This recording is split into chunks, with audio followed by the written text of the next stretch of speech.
Olá, pessoal. Eu irei apresentar um trabalho que tem como título Práticas Docentes, conteúdos do nono ano do ensino fundamental, da disciplina Práticas Pedagógicas 2, do curso de Matemática Licenciatura da Universidade Federal de Alagoas. Os componentes do grupo são eu, Adriano Nascimento, Clarice, Cláudio, Elisabelle e Esterlina. O objetivo deste trabalho é sintetizar a abordagem da teoria matemática nas aulas da educação básica, focando exclusivamente em pontos importantes como conceitos, os conceitos, né, e os procedimentos matemáticos, além da indicação de um recurso didático para a fixação do conteúdo. Sobre essa apresentação, no caso, a aula, né, essa abordagem, é dividida da seguinte forma. Primeiro, o conteúdo matemático, que no caso será análise de probabilidade de eventos aleatórios dependentes e independentes. Vamos trabalhar a habilidade da BNCC EF09 MA20, que fala que reconhecer em experimentos aleatórios eventos independentes e dependentes e calcular a probabilidade de sua ocorrência nos dois casos. A unidade temática a ser trabalhada é estatística e probabilidade e o ano escolar é nono ano.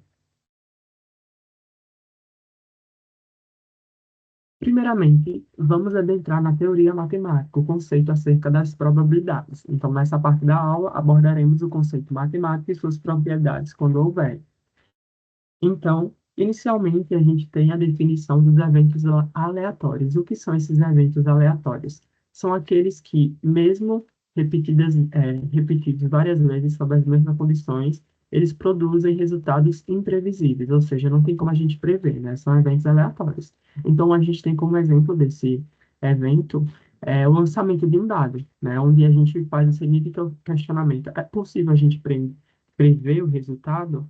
A resposta é não, né? Pois o lançamento de um dado, ele é um exemplo de experimento aleatório. Ora, vai cair, vai sair uma face, né? Então não tem como a gente prever esse resultado. Por isso, o seu evento é aleatório.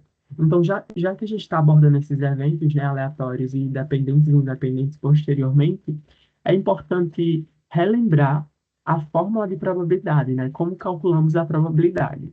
Então, a probabilidade de um evento X ocorrer, ela é dada por essa seguinte divisão, onde na parte de cima, né, da divisão, a gente tem que a quantidade de resultados favoráveis ao evento dividido pela quantidade de resultados possíveis, ou seja, os casos favoráveis sobre o total de nossos casos, né, os casos possíveis. Então, feito isso, iremos adentrar no eventos independentes. Dado dois eventos, A e B, de um mesmo espaço amostral, eles são independentes quando a ocorrência de um não influencia a ocorrência do outro, ou seja, eles não dependem um do outro. Nesse caso, a probabilidade de eles ocorrerem simultaneamente é dada por a probabilidade do evento A vezes a probabilidade do evento B. E aí temos com um exemplo, né, desse evento uma moeda, ela é lançada e um dado é rolado nesse mesmo momento. Então, qual é a probabilidade de obter cara na moeda e um número maior que 4 no dado? Então, a gente vai calcular, primeiramente, as probabilidades separadas. Então, qual a probabilidade de, ao a gente lançar uma moeda, cair cara? Então, a probabilidade vai ser de 1/2. Por que 1? Seria o nosso caso favorável, né? Que no caso seria a moeda cair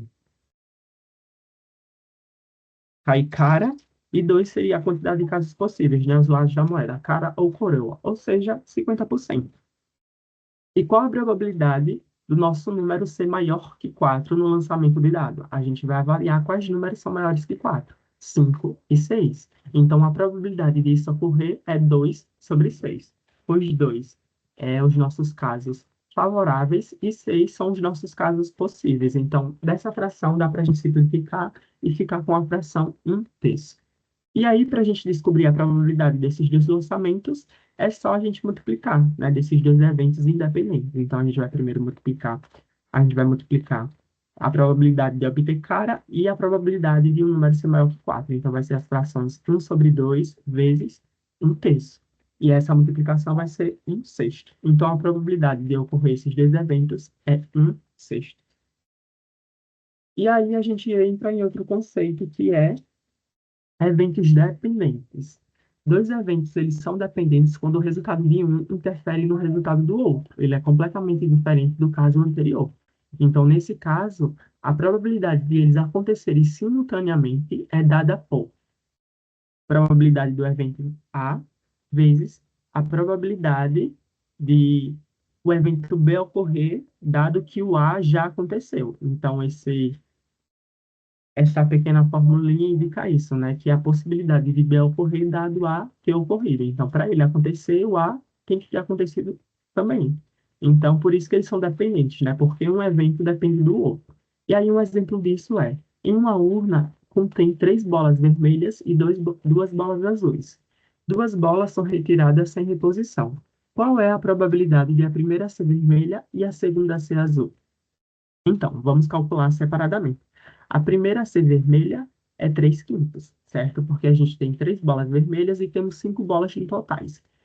Já o segundo caso é da segunda bola ser azul. Mas para a segunda bola ser azul, a gente tem que tomar como parâmetro, né, temos que avaliar a bola que a gente tirou, porque nesse caso é sem reposição. Então, se a gente tirou uma bola, ao invés de a gente ter cinco no total, a gente só vai ter quatro, certo? Então, a gente vai estar calculando a probabilidade da bola azul dependendo da probabilidade da bola vermelha. Então, a gente não tem mais essa primeira bola vermelha, ela já foi tirada. Então, só temos quatro bolas no totais e duas delas são azuis. Então, a gente tem a fração 2 sobre 4. E aí, simplificando essa fração, a gente tem um meio. E para poder calcular a probabilidade da primeira ser vermelha e a segunda ser azul, a gente vai realizar a multiplicação dessas duas probabilidades, onde 3 quintos é do primeiro evento acontecer e um meio é do segundo evento acontecer. Realizando essa multiplicação, a gente tem que a probabilidade dele acontecer é 3 sobre 10, ok? E aí, a gente entra aqui em outro exemplo, né, de uma situação problema contextualizada. Então, o João, ele está organizando uma festa e decidiu sortear dois brindes para os seus convidados. Ele tem uma caixa com os seguintes papéis dobrados: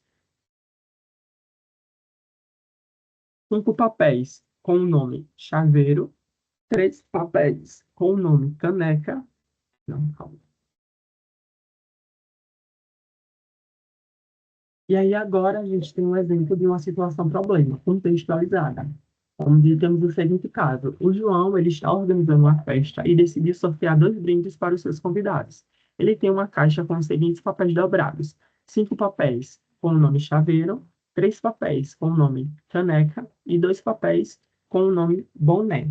Tá? Então, os brindes eles são sorteados sem reposição. Ou seja, se uma pessoa tirar um brinde, só fica nove lá, não coloca ele de volta. E a primeira pergunta é: qual a probabilidade de o primeiro brinde ser um chaveiro e o segundo ser uma caneca? Então, a gente vai calcular.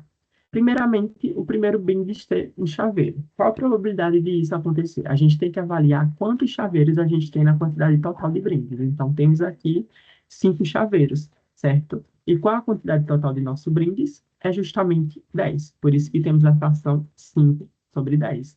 E dá para simplificar tendo a fração 1 meio, tá?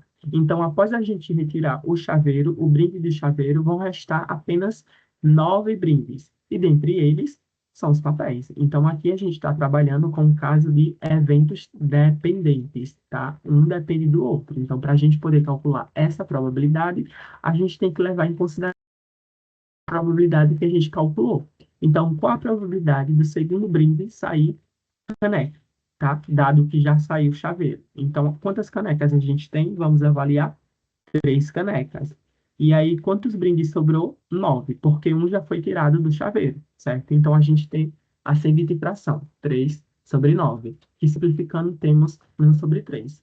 Então, o que é que a gente vai fazer agora? Vamos pegar essas duas probabilidades e multiplicá-las, certo? Para ver a nossa probabilidade total.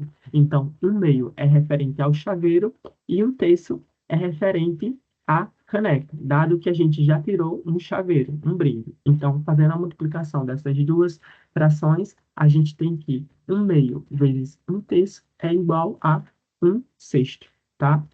E aí, tendo respondido essa primeira questão, vamos partir para a segunda. A questão é: se João decidisse repor o papel após o primeiro sorteio, as probabilidades mudariam? Explique. Então, a gente tem o seguinte questionamento: né? A partir do momento que não tem mais reposição, os eventos seriam independentes, ou seja, não iriam depender do outro, certo? Então, a gente tem a seguinte questão.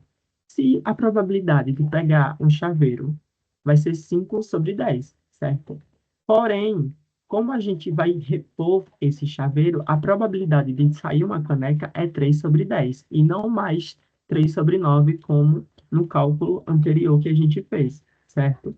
Porque aqui teria reposição. Então, eu estaria pegando o meu chaveiro e devolvendo novamente para a minha caixinhas para poder para poder realizar o sorteio. Então, aqui mudaria a probabilidade, certo? Então, eu ia ter a probabilidade de pegar o chaveiro, que seria 5 sobre 10, e a probabilidade de pegar uma caneca, que seria 3 sobre 10. Fazendo a multiplicação dessas duas frações, a gente tem 15 sobre 100, ok? E aí, para finalizar, temos um jogo para fixar o conteúdo. O material do jogo, ele condiz na seguinte plataforma Kahoot, certo? Então, esse jogo, ele é um jogo online, utilizando a plataforma Kahoot, onde tem como nome revisão, probabilidade de eventos dependentes e independentes. Onde nessa plataforma dá para a gente criar diversos jogos, né, didáticos, dinâmicos, de revisão, para poder aplicar com os nossos estudantes em sala de aula. Então, aqui está o print do jogo. E temos aqui também mais alguns materiais, né? Onde nessa figura temos uma das questões da revisão, que é justamente perguntando qual a principal diferença entre os eventos dependentes e independentes. Então, para poder acessar o jogo Kahoot, tem o link aí abaixo e também o QR Code. Então, na escola, é possível aplicar esse jogo em sala de aula, né? Caso haja possibilidade, internet e equipamentos, porém, se não houver, tem como você deixar ele disponível para que o estudante consiga acessá-lo e responder de casa mesmo. E aí a gente vai ter um parâmetro de como é que está o conhecimento deles referente a esse assunto. Então, é um jogo muito dinâmico e interativo, certo? Onde nele contém 8 perguntas e aqui tem um parâmetro geral dessas 8 perguntas. Então, à medida que os estudantes for respondendo, vai aparecer a quantidade de acertos, a quantidade de erros, quais questões eles mais acertaram, quais eles mais erraram. Então, é um material muito bom para que o professor consiga ter aquele controle, certo, da turma e ver como é que está o conhecimento deles referente ao conteúdo de probabilidade, ok? Então, dá para acessar esse jogo pelo telefone, pelo notebook, qualquer aparelho eletrônico, desde que possua internet. Então, dá para acessar pelo esse site ou o QR Code ao lado. E aí chegamos nas considerações finais do nosso trabalho, né, onde é importante ressaltar que os alunos compreendem esses conteúdos matemáticos, seus procedimentos e as aplicações da matemática em si no cotidiano, né, fazendo com que ele tenha um aprendizado significativo, desenvolvendo competências e habilidades necessárias. Então, se você assistiu até aqui, muito obrigado pela atenção e até a próxima.